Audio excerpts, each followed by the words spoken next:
اسلام نے بدعت کے مفہوم کو وسعت نہیں دی۔ یہ بھی بڑا اہم اصول ہے کہ بعض لوگ بدعت کے مفہوم کو اتنی وسعت دے دیتے ہیں کہ لوگوں کے لیے جینا ہی دشوار ہو جاتا ہے۔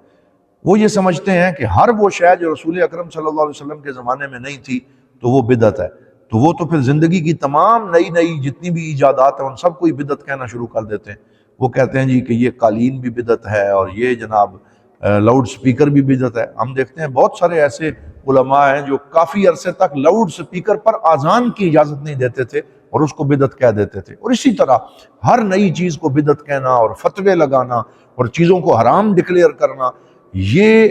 اصل میں دین کو صحیح نہ سمجھنے کی وجہ سے تھا، کیونکہ اسلام نے بدعت کے اس مفہوم کو وسعت نہیں دی، بلکہ یہ فرمایا کہ جس نے دین میں کوئی ایسا نیا طریقہ جو ہے اس کو ایجاد کیا جو روح اسلام کے منافی نہیں ہے تو وہ بدعت نہیں۔ وہ کام بدعت ہوگا کہ جو اسلام کی روح کے منافی ہے، جو شریعت کی خدمت کے منافی ہے، وہ ایک الگ کام ہے، اس کو تو بدعت قرار دیا، لیکن ہر نئے کام کو اس طرح بدعت نہیں کہا جیسے آج کل بعض لوگ اس کو سمجھانے کی کوشش کرتے ہیں۔ امام نووی رحمۃ اللہ تعالی علیہ نے لکھا لیس کل ما لم یفعلہ النبی فہو بدعہ، ایسا نہیں ہے کہ ہر وہ کام جو رسول اکرم صلی اللہ علیہ وآلہ وسلم نے نہیں کیا اس کو بدعت قرار دے دیا جائے۔ ایسے تو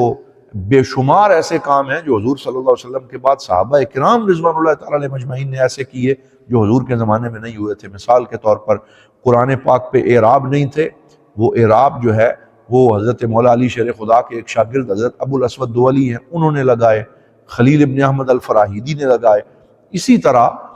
جو یہ تدوین ہوئی کتابیں، حضور کے زمانے میں گرامر کی کوئی کتاب نہیں لکھی گئی، صرف نحو نہیں لکھی گئی، یہ بعد میں لکھی گئی۔ مدارس جو آج کل ہیں یہ اس شکل میں، یہ بعد میں قائم ہوئے، تو ان کو تو کوئی بدعت نہیں کہتا۔ تو اسلام نے بدعت کے مفہوم کو اتنی وسعت نہیں دی جتنی آج کل بعض لوگ دیتے ہیں۔ بدعت صرف وہی ہے جو شریعت سے ٹکرائے اور شریعت سے متصادم ہو، ورنہ ہر وہ کام جو شریعت کی خدمت کے لیے کیا جائے وہ بدعت نہیں بلکہ وہ مستحسن اور اچھا کام ہے۔ اور اسی لیے حضور صلی اللہ علیہ وسلم نے فرمایا من سن فی الاسلام سنتا حسنتا، کہ جس نے اسلام میں کسی ایسے نئے طریقے کو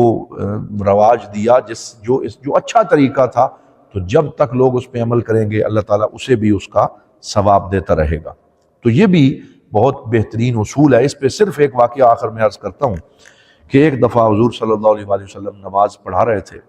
تو ایک نیا عربی بدو جو مسلمان ہوا وہ پیچھے کھڑا تھا۔ جب حضور صلی اللہ علیہ وآلہ وسلم نے فرمایا سمع اللہ لمن حمدہ، کہ اللہ سن رہا ہے اس حمد کو جو بندے اس کی حمد کرتے ہیں، جس نے بھی حمد کی اللہ اس کی حمد کو سنتا ہے، تو اس عربی کو اس جملے کا اتنا لطف آیا کہ اللہ میری حمد کو بھی سن رہا ہے۔ تو کہنا تو اس نے یہ تھا ربنا ولک الحمد، سمع اللہ لمن حمدہ کا یہی جواب نماز میں ہمیں بتایا گیا، لیکن اس نے یہ کہنا شروع کر دیا، اسے ذوق آ گیا، اسے مزہ آ گیا، تو اس نے کہا اگر اللہ سن رہا ہے تو میں اتنا نہیں کہوں گا بلکہ میں تو یوں کہوں گا ربنا لک الحمد حمدا کثیرا طیبا مبارکا فیہ ملء السماوات وملء الارض وملء ما شئت من بعد۔ تو اس نے اس کو بہت تفصیل سے کہہ دیا کہ یا اللہ تیری حمد ہے، حمد کثیر ہے، طیب ہے، مبارک ہے، زمین و آسمان بھر کے میں تیری حمد کرتا ہوں۔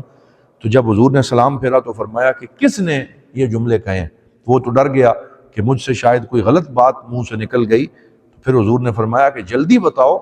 میں نے آسمان سے 30 فرشتوں کی جماعت کو آتے دیکھا ہے جو اس میرے غلام کے ان جملوں کو لینے کے لیے دوڑ کے آئے تاکہ وہ جلدی اسے اللہ کی بارگاہ میں ان جملوں کو پیش کریں، کیونکہ یہ جملے فرشتوں نے بھی پسند کیے ہیں اور اللہ رب العزت نے بھی پسند کیے ہیں۔ تو اگر تو بدعت کے مفہوم کو اتنی وسعت دے دی جاتی تو پھر تو یہ کہا جا سکتا تھا کہ حضور نے یہ جملے نہیں کہے، اس عرابی نے کہے ہیں، تو اس کو کس نے یہ اجازت دی تھی کہ وہ نماز میں یہ جملے کہے؟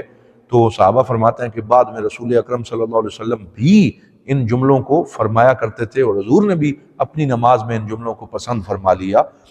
ربنا لک الحمد حمدا کثیرا طیبا مبارکا فیہ۔ تو اس سے یہ پتہ چلا کہ اسلام نے بدعت کے مفہوم کو بھی اتنی وسعت نہیں دی جتنی آج کل دی جاتی ہے۔ تو یہ جزو حیات ہے، یہ زندگی کا جزو ہے، یہ دین زندگی کا مخالف نہیں بلکہ ہر وہ شے جو زندگی کو خوبصورت بنائے اور شریعت کی حدود کے اندر ہو تو اسلام اسے جائز قرار دیتا ہے، اسے منع نہیں کرتا۔ اسی وجہ سے یہ جو آرٹ ہے، یہ جو فن ہے، مثال کے طور پہ کسی نے کوئی ایسی اچھی پینٹنگ بنائی کہ جس میں اس نے خطاطی کے ساتھ قرآن کی کوئی آیت لکھ دی اور اس میں بڑا خوبصورت منظر بنا دیا،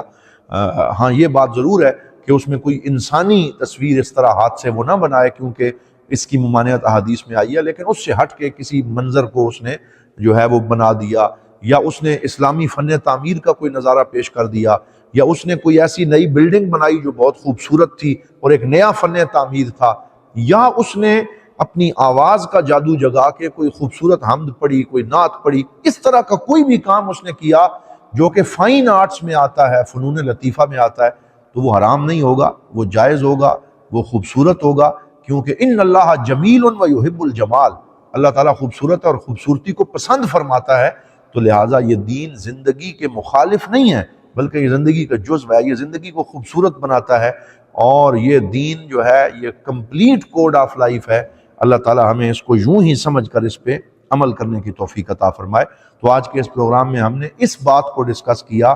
کہ جو لوگ دین کو زندگی کا متعارض اور مخالف سمجھتے ہیں، یہ ان کی کج فہمی ہے، یہ ان کے دین کو نہ سمجھنے کی دلیل ہے، وگرنہ دین تو زندگی کو مزید خوبصورت اور کامیاب بنانے اور بندے اور مولا کے رشتے کو کامیاب بنانے کے لیے آیا ہے۔ اللہ تعالیٰ ہمیں سمجھنے کی توفیق عطا فرمائے۔ والسلام علیکم ورحمۃ اللہ وبرکاتہ۔